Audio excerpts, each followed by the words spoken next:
और इस बीच एक बड़ी खबर आपको बता दें, देहरादून से है, जहां पर बीजेपी प्रदेश कार्य समिति की बैठक चल रही है। बीजेपी कार्य समिति की बैठक में पहुंचे सीएम धामी, महेंद्र भट्ट, विजय बहुगुणा भी इस बैठक में पहुंचे हैं। बीजेपी कार्यकर्ताओं के पहुंचने का सिलसिला भी लगातार जारी है।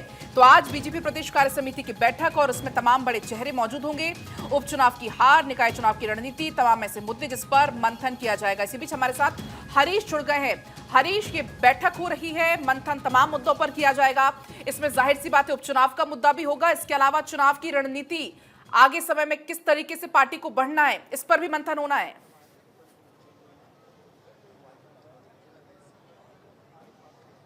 पलक, देखिए, बीजेपी कार्य समिति की बैठक शुरू हो गई है और बैठक शुरू होने से पहले मुख्यमंत्री पुष्कर सिंह धामी ने हरेला पर्व के तहत वृक्षारोपण किया है। इसके बाद बैठक शुरू हुई है। बैठक में जो प्रदेश प्रभारी है BL संतोष और वो मौजूद हैं, पूर्व मुख्यमंत्री विजय बहुगुणा मौजूद है। इसके अलावा तमाम जो भाजपा के बड़े नेता हैं, दिग्गज नेता हैं, वो बैठक में मौजूद हैं।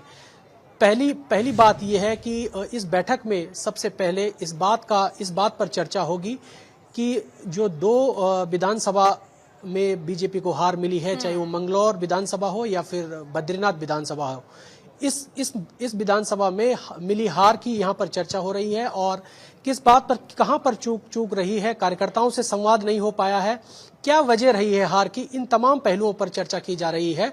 और सबसे महत्वपूर्ण बात, प्रदेश अध्यक्ष इस बात का पदाधिकारियों से चर्चा कर रहे हैं कि जो भी आम कार्यकर्ता हैं, बूथ लेवल के कार्यकर्ता हैं, उन तक संवाद कैसे किया जाए ताकि किसी प्रकार की आने वाले समय में, आने वाले चुनाव में कोई चूक न रह जाए। क्योंकि आने वाले दिनों में उत्तराखंड में त्रिस्तरीय पंचायत चुनाव होना है, नगर निकाय के चुनाव होने हैं। तमाम ऐसे जो निकाय के चुनाव हैं, उन चुनावों में बीजेपी चुनाव जीते, इसी बात पर प्रदेश कार्य समिति की बैठक पर मंथन और चिंतन चल रहा है। जी पलक, संगठनात्मक चुनाव प्रक्रिया पर भी चर्चा होनी है हरीश इस बैठक में क्या? बिल्कुल। इसमें संगठन में बदलाव भी किए जा सकते हैं। जो प्रदेश अध्यक्ष है महेंद्र भट्ट, उनको राज्यसभा भेजा गया है और वो अभी प्रदेश अध्यक्ष के पद पर बने हुए हैं। इस बात पर भी चर्चा हो सकती है कि कौन प्रदेश अध्यक्ष नया होगा और खास तौर पर कुछ नाम भी नाम भी प्रदेश कार्य समिति की बैठक में लिए जाएंगे। किन लोगों के नामों पर सहमति बनेगी, इस बात पर भी कार्य समिति की बैठक में चर्चा होगी।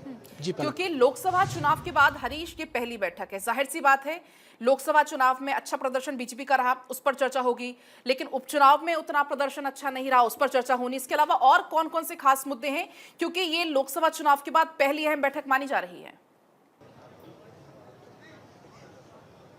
जी बिल्कुल पलक, देखिए, उत्तराखंड की 5 लोकसभा सीट जो है बीजेपी ने जीती है और इस सीट पर उन बूथों पर चर्चा की जा रही है जिन बूथों पर बीजेपी को वोट नहीं मिले, उन बूथों पर जिन कार्यकर्ताओं की अच्छी परफॉर्मेंस रही है, उन कार्यकर्ताओं को आज यहाँ पर सम्मान भी किया जा रहा है, उनका आभार प्रकट किया जा रहा है।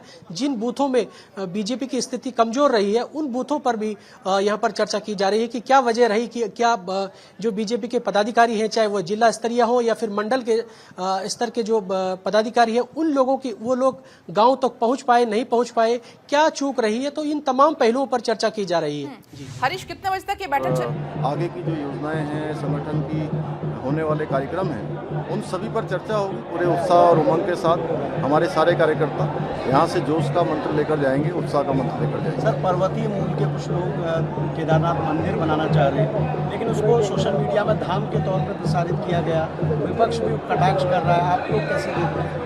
देखिए, केदारनाथ धाम चूँकि हमारा जो ज्योतिर्लिंग है उसका स्थान एक ही है, दूसरे स्थान पर धाम नहीं हो सकता है। प्रतीकात्मक रूप से मंदिर चूँकि अनेक स्थानों पर बने हैं, ऐसे स्थानों पर मंदिर बनते रहे, लेकिन मूल स्थान जो है ज्योतिर्लिंग हमारा उत्तराखंड के अंदर ही है, दूसरे स्थान पर धाम नहीं हो सकता। Thank you sir. तो सीएम धामी को आप यहां पर सुन रहे थे, तमाम बड़ी बातों का जिक्र करते हुए। बैठक से पहले वो हालांकि जो दिल्ली में केदारनाथ मंदिर में उद्घाटन जब हुआ था, सीएम धामी यहां पर पहुंचे हुए, तो उसको लेकर भी जिक्र करते उन्होंने कहा कि धाम सिर्फ एक है जो कि उत्तराखंड में है, बाकी जगह जो हो रहा है वो मंदिर है, ना कि धाम, क्योंकि धाम सिर्फ और सिर्फ एक है। इसी बीच के हमारे साथ लगातार हमारे संवाददाता हरीश बने हुए हैं।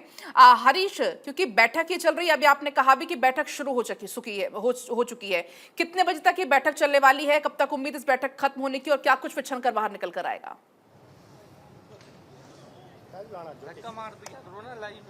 पलक देखिए, अभी इस प्रदेश कार्य समिति की बैठक में जो केंद्रीय मंत्री है मनोहर लाल खट्टर वो नहीं पहुंचे, उनका इंतजार यहां पर रहेगा और करीब 3 से 3:30 बजे तक ये बैठक चलेगी। उसके बाद ही बैठक में किन पहलुओं पर, किन प्रस्तावों पर चर्चा हुई, उसके बाद ही बैठक संपन्न होगी। जी, क्योंकि इसमें अलग अलग जो पदाधिकारी हैं, कार्यकर्ता हैं, वो भी इस बैठक में जानकारी मिल रही है कि वो पहुंचेंगे। तमाम बड़े चेहरे तो हैं ही, महेंद्र भट्ट अलावा 1500 पदाधिकारी भी इस बैठक में मौजूद हैं।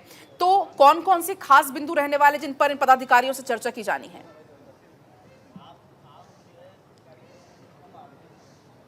पलक, सबसे महत्वपूर्ण इस प्रदेश कार्य समिति की बैठक में ये रहेगी कि 2 विधानसभाओं में जो हाल ही में हार मिली है बीजेपी को अपने आप में इस हार का भी समीक्षा कर रही है, मंथन कर रही है।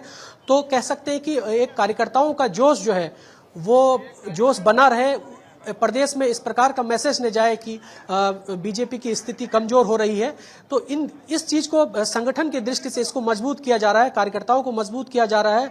बूथ लेवल के कार्यकर्ता है वो भी यहाँ पर आज मौजूद हैं, करीब यहाँ पर 1500 के करीब कार्यकर्ता मौजूद हैं और उन कार्यकर्ताओं को यही दिशा निर्देश है कि संगठन की ओर से उनको जो भी दिशा निर्देश मिलते हैं बखूबी वो निभाएं और गाँव-गाँव तक सरकार की जो जन कल्याणकारी योजनाएं हैं उनको गाँव-गाँव तक पहुंचाएं, उनकी जानकारी गांव तक वो दे कि कौन सी योजनाओं से कौन सा फायदा है, महिलाओं के लिए कौन सी योजनाएं चल रही है, वृद्धों के लिए कौन सी योजनाएं चल रही है। तमाम ऐसी केंद्र और राज्य सरकार की ऐसी योजनाएं हैं जिनको गांव-गांव तक पहुंचाना बीजेपी के कार्यकर्ताओं का उनको लक्ष्य दिया गया है। जी ठीक है, शुक्रिया आपका तमाम जानकारी के लिए।